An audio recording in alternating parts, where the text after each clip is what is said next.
Study designs को basically classify किया गया है। जब हम क्लासिफिकेशन की बात करते हैं, that is the basic classification, ये ध्यान में रखिएगा। जब हम बात कर रहे हैं स्टडी डिजाइन्स की, तो ये जो स्टडी डिजाइन है बेसिकली फॉलो हो रहा है, दैट इज दी हेनिकन के नाम से है, अमेरिकन ऑथर की बुक है, टेक्स्ट बुक हेनिकन। उसमें से हमने क्लासिफिकेशन ये ली है। लियोन गॉडेस बहुत बड़ा नाम है, उसको considered as a father of public health, epidemiology considered किया जाता है उसको जॉन हॉपकिंस। अगेन अगर आप इसमें भी देखेंगे, तो as such there is no huge difference between the classifications of study designs. Basic से जो कॉन्सेप्ट है वो ये है कि इसको क्लासिफाई किया गया दो चीजों के अंदर, एक डिस्क्रिप्टिव स्टडीज होती है और जो दूसरा ग्रुप होता है that is called analytical studies.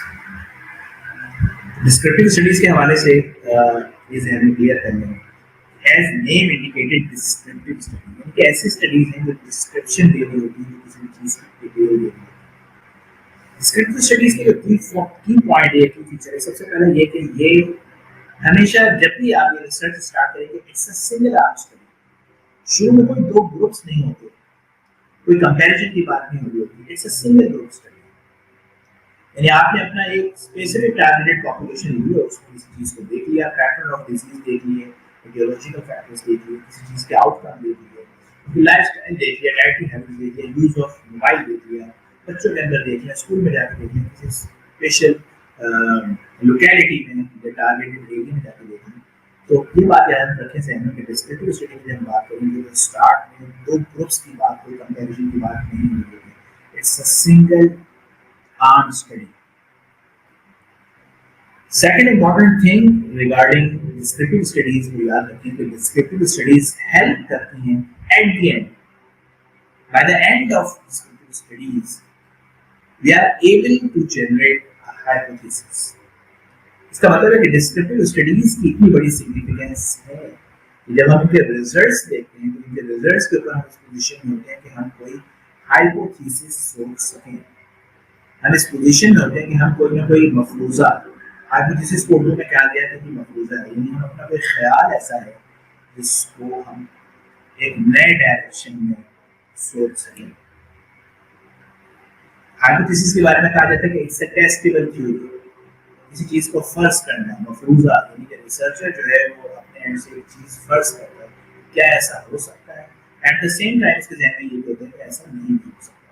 वो दोनों चीज़ों का कॉम्बिनेशन है, हम डिस्कस लेटर ऑन जब हम उसको आएंगे। लेकिन फिलहाल जो मैं बात कर रहा हूँ हाइपोथेसिस के, इट्स अ टेस्टेबल थ्योरी, यानी कि रिसर्चर जो है वो चीज़ सोचना चाह रहा है। अक्सर हमारे रिसर्चर का एक कॉन्सेप्ट ये है कि हाइपोथेसिस शुरू में नो, हाइपोथेसिस हर स्टडी डिजाइन की जरूरत नहीं है। डिस्क्रिप्टिव स्टडीज में हाइपोथेसिस लिखने की, सोचने की जरूरत नहीं है। डिस्क्रिप्टिव स्टडी डिजाइन के जो रिजल्ट्स आते हैं, जो आप अपनी स्टडी पूरी कर लेते हैं, उन रिजल्ट्स के ऊपर आप कुछ सोच सकते हैं। अगर आप कुछ सोच रहे हैं रिजल्ट्स के ऊपर और आप उस सोच को टेस्ट करना चाह रहे हैं, तो फिर आपको जरूरत पड़ती है एनालिटिकल स्टडीज की। तो अगर मैं ये कहूँ कि हाइपोथेसिस जो है वो बहुत बड़ी वजह है एनालिटिकल स्टडी की, इस बात में भी कोई कबाहत नहीं होती। यूँ कह लीजिए कि एनालिटिकल स्टडी की जरूरत ही तब पड़ती है जब मेरे जहन में कोई ना कोई हाइपोथेसिस होती है, जब मेरे जहन में कोई ना कोई मफरूजा होता है और मैं फर्ज कर रहा होता हूँ और मैं देखना चाह रहा होता हूँ कि दो चीज़ों के दरमियान जब मुझे कंपैरिजन करके देखना है और मैं देखना चाह रहा हूँ कि इन दोनों में से कौन सी चीज़ बेहतर है, ये इन दोनों में तो खास फर्क नहीं है, इसका मतलब है कि एनालिटिकल स्टडी की ज़रूरत ही कब है, तो आपके पास हाइपोथेसिस है। तो जब भी आप डिस्क्रिप्टिव स्टडीज की बात करेंगे, आपको कोई ज़रूरत नहीं है कोई हाइपोथेसिस लिखने की या सोचने की। आप सिर्फ जाकर किसी भी चीज़ की डिस्क्रिप्शन और डिटेल नोट कर लें। By the end of your research results देखने के बाद अगर आप इस पोजीशन में हैं कि आप कुछ सोचना चाहते हैं या आप कुछ कहना चाहते हैं, तो आपके पास एविडेंस मौजूद है, आप उस एविडेंस को सोच लीजिए, कह लीजिए, that is the result of your study. Again you have to test your results, your hypothesis, ये जो चीज़ आप क्लेम करना चाह रहे हैं on the basis of your descriptive studies results. अब डिस्क्रिप्टिव स्टडीज के जो फर्दर सब डिवीजंस हैं, जो क्लासिफिकेशन है, उसमें केस रिपोर्ट है, केस सीरीज है और क्रॉस सेक्शन है। केस रिपोर्ट के हवाले से इतना लोगों ने सुना, इतना लोगों ने पढ़ा कि 2019 और 20 का साल वो था कि एक कॉमन मैन भी इस पोजीशन में था कि वो रिसर्च को थोड़ा बहुत समझने लगा। ऑल्दो 19 और 20 के अंदर रिसर्च की धज्जियां उड़ा दी गई, रिसर्च एथिक्स को बुरे तरीके से पामाल किया गया, रिसर्च एथिक्स की लिमिटेशंस को बुरे तरीके से क्रॉस किया गया। जब हेड ऑफ द स्टेट आके ये कह सकता है कि जी आप हाइड्रोक्सी शुरू कर दें, जब आप ये कहा सकते हैं कहा जा सकता है कि डिसइंफेक्टेंट शुरू कर दें, और लेम किस्म के जोक्स और फजूल किस्म की बातें हमने देखी, तो रिसर्च एथिक्स की बुरी तरीके से धज्जियां उड़ गई। That is not actual shape. ठीक है, एक पैनिक सिचुएशन थी, पैंडेमिक सिचुएशन थी, हर कोई परेशान था, लेकिन इसका मतलब ये नहीं कि हर कोई लाइसेंस मिल जाएगा कि वो अपने अपनी जगह से रिसर्चर बन गए और बड़े बड़े स्टेटमेंट देना शुरू कर दिए। हमने रिसर्च एथिक्स को बुरे तरीके से पाना नहीं दिया। यहाँ जो चीज़ मैं कहना चाह रहा हूँ वो ये है कि हाइपोथेसिस सोचने के लिए, किसी चीज़ को भी जनरेट करने के लिए आपके पास एविडेंस का होना जरूरी है, चाहे वो फिर कोई एक केस रिपोर्ट ही क्यों ना हो। अगर आप एक तसलसल को गौर से देखेंगे तो आपको समझ आएगा कि जब दिसंबर 2019 में पहला केस आया तो दैट इज द केस, फिर उसके बाद आहिस्ता आहिस्ता आहिस्ता आहिस्ता उस तरह की बढ़ गई। तो केस रिपोर्ट के बारे में कहा गया कि अनयूजुअल और रेयर फाइंडिंग के साथ, अनयूजुअल और रेयर फाइंडिंग के साथ जब आपके पास कोई पेशेंट आता है और आप देखते हैं that is not the common practice, या that is not the common observation, या that is not the common outcome of any procedure, कोई खास बीमारी नहीं है, किसी प्रोसीजर का कोई ऐसा आउटकम है जो कभी रिपोर्ट नहीं है, ये कोई ऐसी टेक्निक है जो आपने अभी तक नहीं की, आप और कोई मॉडिफिकेशन करके देखना चाहते हैं। Important thing is rare and unusual, इसको फोकस करें।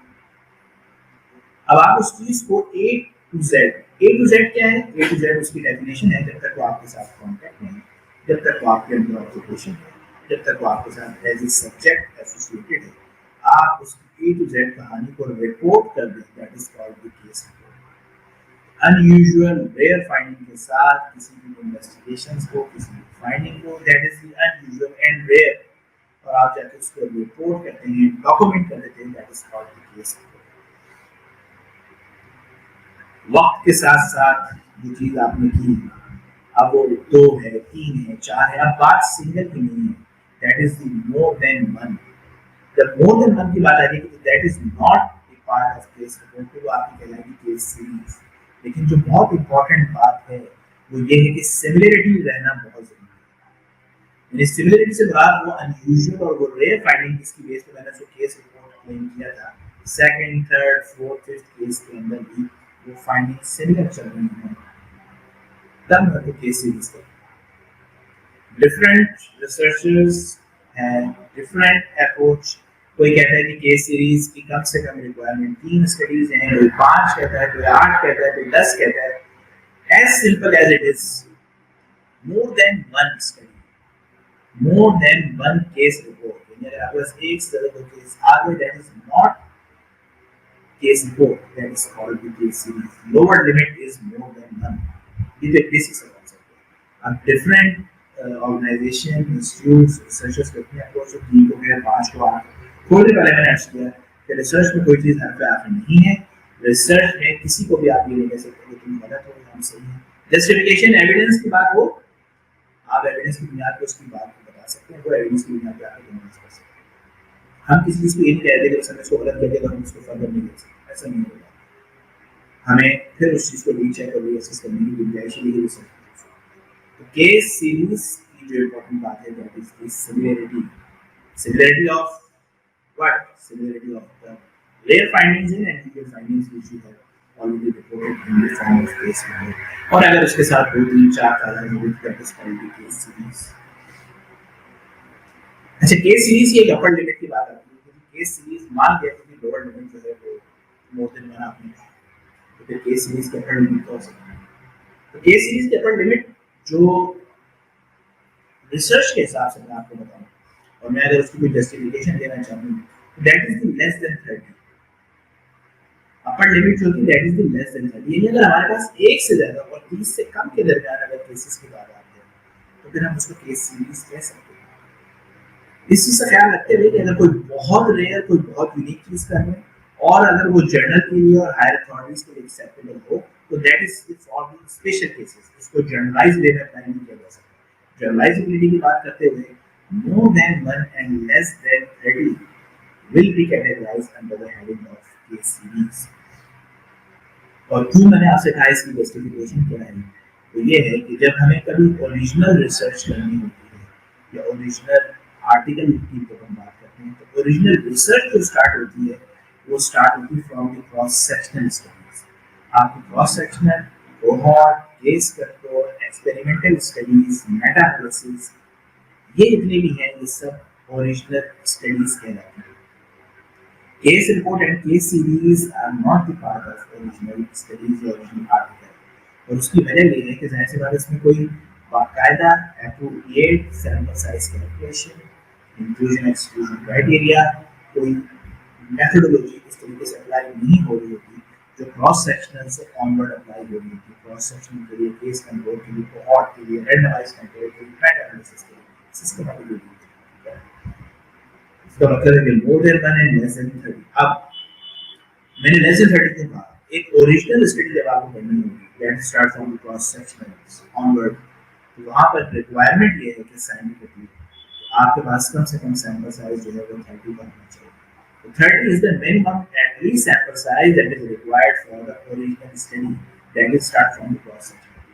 30 का वो सैंपल साइज है जो कम से कम हमें रिक्वायर्ड है अगर हम ओरिजिनल रिसर्च और ओरिजिनल स्टडी की बात करते हैं from cross sectional and onward. इसका मतलब है कि लेस देन 30 जो है हम इसको कैटेगराइज कर सकते हैं under the heading of case series. अच्छा, केस रिपोर्ट की हम बात कर रहे थे और केस रिपोर्ट की जो है वो एग्जांपल आपको दे रहा था। जैसे मैंने भी आपसे कहा कि एक तो कोविड की मैंने भी आपको बताई कि दिसंबर 2019 में केस जो वुहान के अंदर जो है वो रिपोर्ट हुआ, और उसके बाद इस तरीके से जब 26 फेब को कराची के अंदर रिपोर्ट हुआ तो वो कहा गया कि कराची में मैंने केस रिपोर्ट हुआ। इस तरीके से डिफरेंट इंस्टीट्यूट्स, डिफरेंट सिटीज के अंदर जब वो पहली का केस रिपोर्ट हो रहा था उसको कहा जाता है कि केस रिपोर्ट। एक एग्जांपल और यहाँ देख लीजिए कि 1959 में जो है ये कंजेनिटल मैलफॉर्मेशन का पहला केस रिपोर्ट हुआ, जिसको फिर उस रिसर्चर ने रिपोर्ट किया, आइडेंटिफाई किया, डायग्नोस किया, फिर उसको रिपोर्ट किया।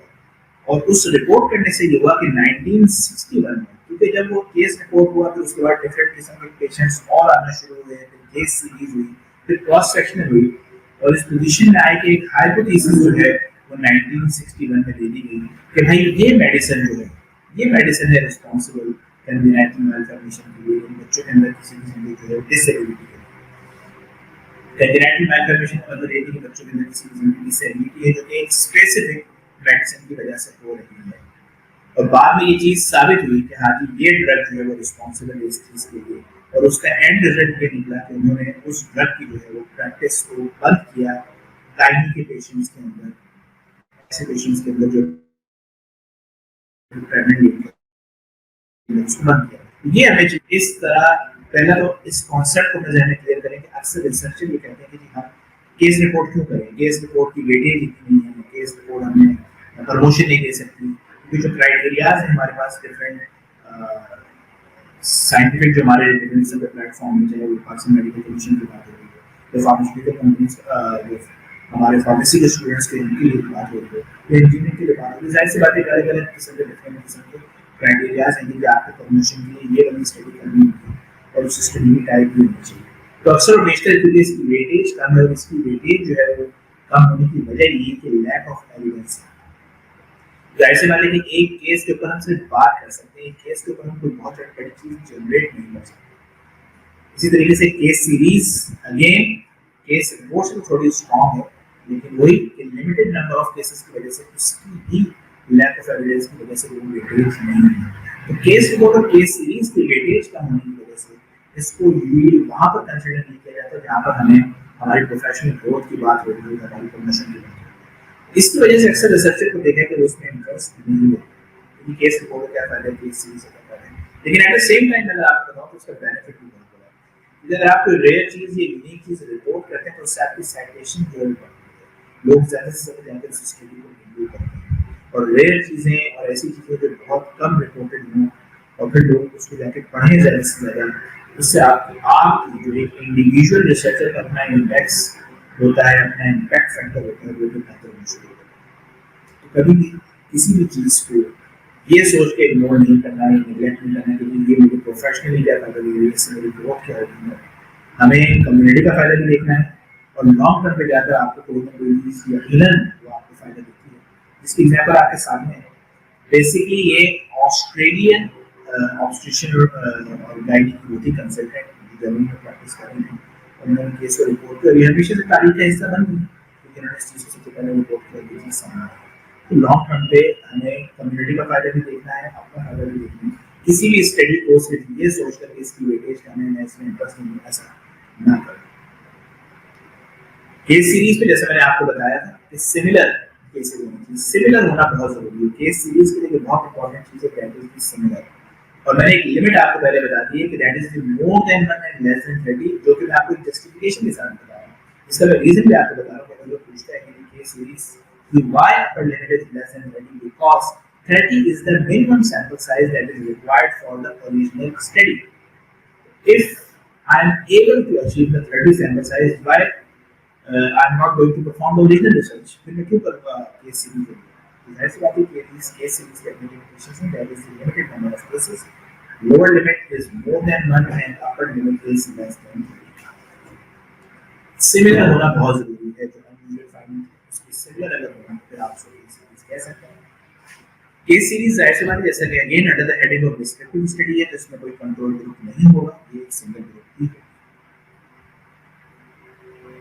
Cross section study, cross section study के हवाले से जितने भी फ्रेंड्स, स्टूडेंट्स, कलीग्स सुन रहे हैं, उनके लिए बहुत इंपॉर्टेंट बात है कि क्रॉस सेक्शन का सिर्फ एक पॉइंट बहुत इंपॉर्टेंट है, तो याद रखें, that is the single point in time. Cross section study वो है जिसमें आप सिर्फ एक पॉइंट पे, एक स्पेसिफिक पॉइंट पे जाकर एक पॉपुलेशन के अंदर कोई चीज देखते हैं और नोट करके वापस आ जाते हैं। हम किसी भी तरीके से अपने पेशेंट्स को, हम किसी भी तरीके से उस पॉपुलेशन को फॉलो अप पे नहीं रखते, हम यहाँ पर फॉलो नहीं करते। It's a single point in time. आप एक जगह पे जाएंगे, इसको पीपीटी भी कहा जाता है, इसको दूसरा नाम इसका पीपीटी भी है। पीपीटी से मुराद पॉपुलेशन, प्लेस एंड टाइम है, यानी हम एक स्पेसिफिक प्लेस पे जाकर एक स्पेसिफिक ग्रुप ऑफ पॉपुलेशन पे एक स्पेसिफिक टाइम में इस चीज को नोट कर लें, that is also called PPT. इसको प्रिवलेंस स्टडी भी कहा जाता है। इससे हम इमीडिएट बेसिस पे किसी भी पॉपुलेशन में जाकर डिजीज और बर्डन देख सकते हैं। और इसकी एक लिमिटेशन ये है कि आप बिलफर्ज किसी भी तरह की, यानी बिलफर्ज में छोटी सी मिसाल देता हूँ कि आप डायबिटिक पेशेंट को लेकर उसमें हाइपरटेंशन देखना चाह रहे हैं, तो आपके पास जो पेशेंट आएगा डायबिटीज का, आप उसको देखकर उसमें देख सकते हैं कि उसको हाइपरटेंशन है या नहीं है, उसका ब्लड प्रेशर रेज है या नहीं, ये तो आप जरूर देख सकते हैं। लेकिन आप ये नहीं बता सकते कि डायबिटीज पहले हुई थी या ब्लड प्रेशर पहले हुआ है। तो ये एक तरह के कॉन्टेक्ट में हम इस पोजीशन में नहीं होते कि हम ये बता सकें कि पहले कौन सी चीज़ मौजूद थी, जिसको कहा गया कि एक्सपोजर आउटकम का कॉन्सेप्ट। एक्सपोजर आउटकम वाले कॉन्सेप्ट ये इतनी क्लैरिटी के साथ नहीं बता सकते। आप एक स्पेसिफिक पॉपुलेशन ले सकते हैं, स्पेसिफिक पॉपुलेशन के अंदर आप किसी भी चीज की फ्रीक्वेंसी देख सकते हैं। बिल फर्दर अगर आप देखना चाह रहे हैं कि frequency of excessive mobile use among students जो हैं, स्कूल के स्टूडेंट्स में लेना चाह रहे हैं, या अमंग मेडिकल स्टूडेंट्स लेना चाह रहे हैं, या अमंग यूनिवर्सिटी स्टूडेंट लेना चाह रहे हैं, तो आप सिंपली देख सकते हैं कि फ्रीक्वेंसी देखनी है एक्सेसिव मोबाइल यूजेज की। तो एक्सेसिव मोबाइल यूजेज क्या होगा, जाहिर सी बात है, हमने डिस्कस किया था कि ऑपरेशनल डेफिनेशन कि हम बताते हैं कि अपनी स्टडी में एक्सेसिव मोबाइल यूज किसे कहते हैं।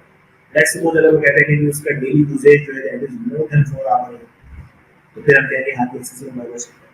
या लेट्स सपोज आप किसी ऑर्गेनाइजेशन में जाकर वहाँ पर उनके जो एम्प्लॉयज काम कर रहे हैं उसमें आप लेस फिजिकल एक्टिविटी की फ्रीक्वेंसी देखना चाह रहे हैं, आप देख सकते हैं। Again it's a cross section study कि आप किसी ऑर्गेनाइजेशन में जाते हैं, वहाँ से पूछते हैं कि आपकी डेली एक्टिविटी क्या है। अगर कोई कहता है कि वो लेस देन 30 मिनट वॉक, यानी एटलीस्ट अगर उसकी 30 मिनट्स की वॉक है डेली, तो हम उसको कह सकते हैं कि हाँ ये एटलीस्ट उसकी फिजिकल एक्टिविटी है।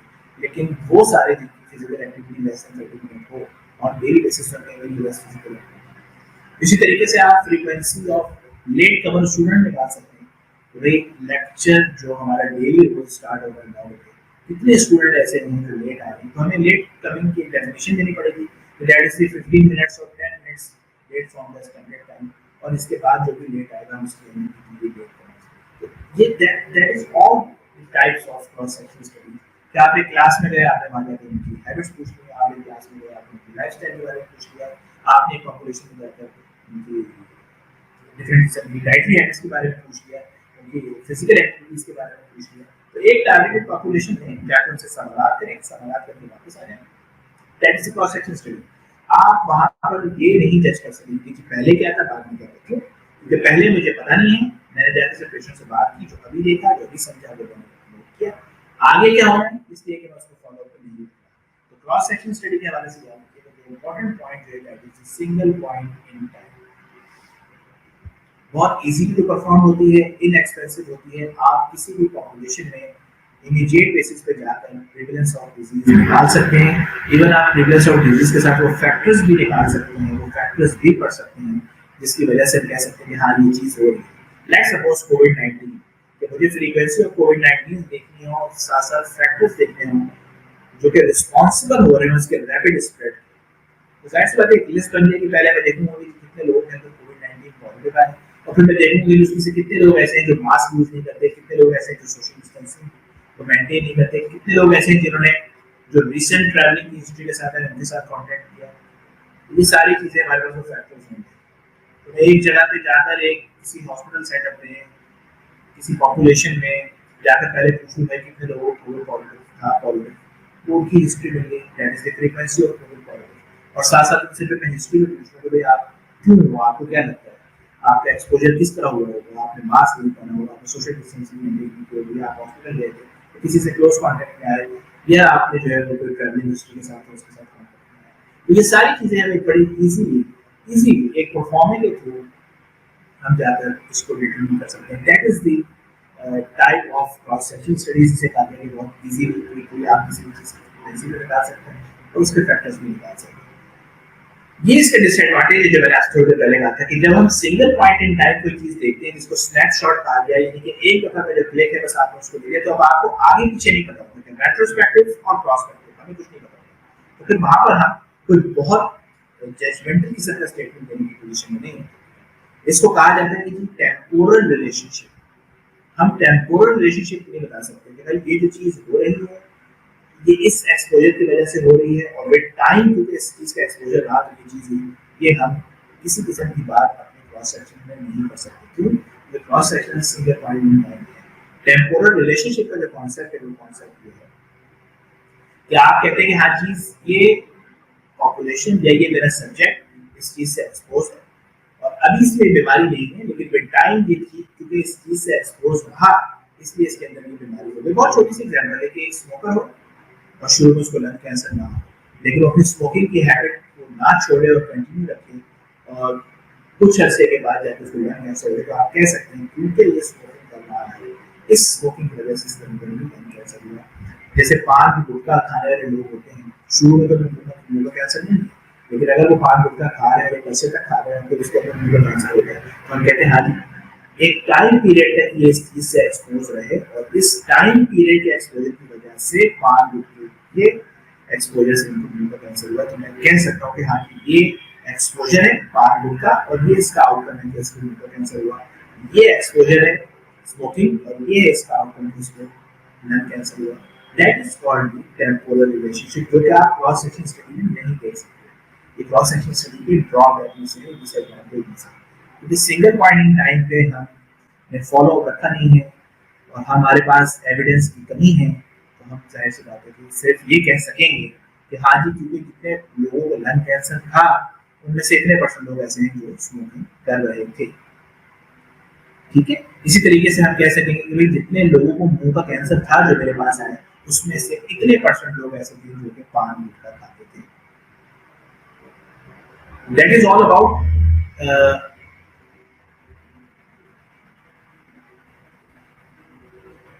ये है सारी बात जो मैंने की है डिस्क्रिप्टिव में। मैंने आपको केस रिपोर्ट बताई, मैंने आपको केस सीरीज बताई, मैंने आपको क्रॉस सेक्शन बताई। डिस्क्रिप्टिव के अंदर एक स्टडी डिजाइन और ऐड कर दीजिए मेरे जो कलीग्स हैं और दोस्त हैं, थोड़ी सी स्लाइटली मॉडिफिकेशन है, इनोवेशन है। वो ये है कि जब आप सिंगल ग्रुप में किसी पेशेंट को लेकर फॉलो कर लें, क्योंकि देखिए केस रिपोर्ट क्या कहती है कि आपके पास अनयूजुअल फाइंडिंग के साथ सिर्फ एक केस हो। केस सीरीज से कहती है more than 1 less than 30 similar findings के साथ।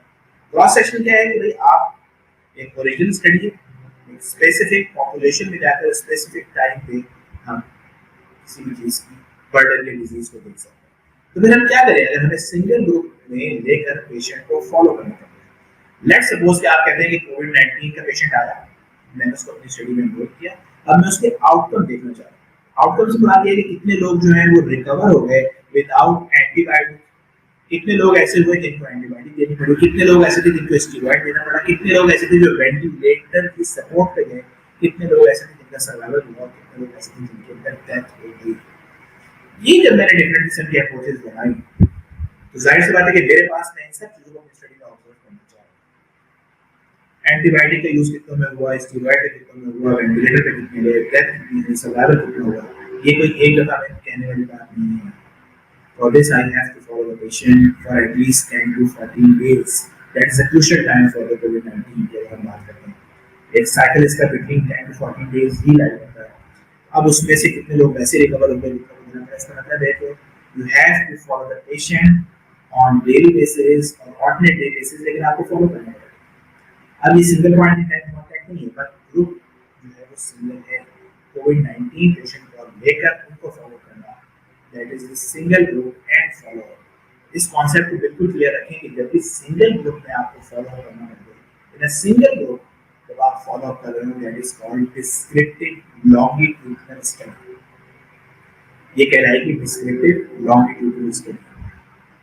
क्विकली मैं आपको डिस्क्रिप्टिव पे दोबारा से रिवीजन करा रहा हूँ, फिर मैं टिप्स पे याद करें। अनयूजुअल फाइंडिंग, रेयर फाइंडिंग एक केस है, केस रिपोर्ट। सिमिलर फाइंडिंग्स हैं जो कि केस रिपोर्ट की थी, एक की, more than one, less than 30 cases। मेरी एक स्पेसिफिक टारगेटेड पॉपुलेशन है, मेरा सिर्फ एक तरह का कॉन्टैक्ट है उनसे, जो भी मुझे अपनी स्टडी के हवाले से इंफॉर्मेशन मिली थी वो मैंने ली और मैं वापस आ गया। That is called cross sectional study. Single group है, लेकिन मुझे अपनी स्टडी की मेरी रिक्वायरमेंट है, तो मुझे फॉलो करना है और फॉलो के बाद उसके अंदर कुछ चेंजेस देखनी है। सिंगल ग्रुप है, कोई कंपैरेटिव ग्रुप नहीं है। That is called descriptive longitudinal study. So in descriptive studies, you have 4 types of studies: case report, case series, cross-sectional, and descriptive longitudinal. Unusual, rare finding, एक case report. Similar finding, more than one, less than 30, case series. Single group, single point in time contact, cross-sectional. Single group, multiple time contact, that is called descriptive longitudinal studies. So descriptive studies की जब हम बात करेंगे, we have 4 different types of study design that is classified under the heading of descriptive studies. Analytical पे move करते हैं। Analytical में जब मैं बात करूंगा तो इसको फर्दर एनालिटिकल का मतलब क्या, एनालिसिस। एनालिसिस मींस कंपैरिजन करना, मुवाजना करना। ये वो स्टडी डिजाइन है जब ये शुरू होंगे तो शुरू में ही ये दो ग्रुप्स के साथ स्टार्ट होते हैं। स्टार्टिंग में ही कम से कम रिसर्चर के पास एटलीस्ट 2 ग्रुप्स होना जरूरी है। एनालिटिकल स्टडीज को भी फर्दर कैटेगराइज किया है दो के अंदर, एक ऑब्जर्वेशनल है और एक एक्सपेरिमेंटल। ऑब्जर्वेशनल का मतलब क्या है, ऑब्जर्वेशनल की जब मैं बात करूंगा तो रिसर्चर को अपने आप को समझना है कि ऑब्जर्वेशनल का क्या मतलब है। ऑब्जर्वेशनल से मुराद ये मैं रिसर्चर की पोजीशन बता रहा हूं कि रिसर्चर जो है वो इस रिसर्च में सिर्फ ऑब्जर्वर है। उसका काम एक ऑब्जर्वर से ज्यादा कुछ नहीं है। उसके पास कम से कम शुरू में 2 ग्रुप्स हैं और वो सिर्फ उनको ऑब्जर्व करेगा। पेशेंट्स ऑलरेडी किसी चीज से, पॉपुलेशन ऑलरेडी किसी चीज से एक्सपोज होगी, ऑलरेडी उनके अंदर किसी न किसी की हैबिट्स मौजूद होगी। आपने कुछ नहीं किया, आपने उनको किसी चीज से एक्सपोज नहीं कराया, आपने कुछ नहीं किया, आपने सिर्फ उसको ऑब्जर्व किया है। ऑब्जर्व करने के बाद आपने उस चीज को अपने पास नोट डाउन किया। That is called observational studies. और एटलीस्ट 2 ग्रुप्स का होना जरूरी है। एक्सपेरिमेंटल पे आ जाए, अगेन स्टार्टिंग में कम से कम 2 ग्रुप्स होना जरूरी है, लेकिन as name indicated experimental study, यहाँ पर जो रिसर्चर की पोजीशन होती है वो होती है मैनिपुलेट करने की, इंटरवीन करने की, इंटरवेंशन करने की। ऑब्जर्वेशनल में रिसर्चर के हाथ में कुछ नहीं है, सिवाय इसके भी वो 2 ग्रुप्स को आइडेंटिफाई करें और उसके बाद उनके अंदर कुछ चीजें को ऑब्जर्व करें और नोट डाउन करें। एक्सपेरिमेंटल स्टडीज के अंदर रिसर्चर की जो पोजीशन है दैट इज इंटरवीन करना, इंटरवेंशन करना, मैनिपुलेट करना। रिसर्चर जो है मैनिपुलेट करेगा। दैट इज द क्लासिफिकेशन कह लीजिए, that is the classical example of experimental study, जहां पर रिसर्चर के हाथ में इख्तियार दे दिया जाता है तो मैनिपुलेट कर सके, इंटरवीन कर सके, कुछ मॉडिफिकेशन कर सके, वो सब एक्सपेरिमेंटल में चाहिए। ऑब्जर्वेशन को फर्दर कैटेगराइज किया गया 2 के अंदर, cohort and case control studies. Cohort and case control, cohort के हवाले से तमाम मेरे स्टूडेंट्स जो देख रहे हैं, मेरे कलीग्स जो देख रहे हैं, वो याद रखें इस चीज को। कोहॉर्ट हमेशा मूव करती है फ्रॉम एक्सपोजर टू आउटकम। जब रिसर्चर अपनी रिसर्च शुरू करता है और उसके पास दो ग्रुप्स होते हैं,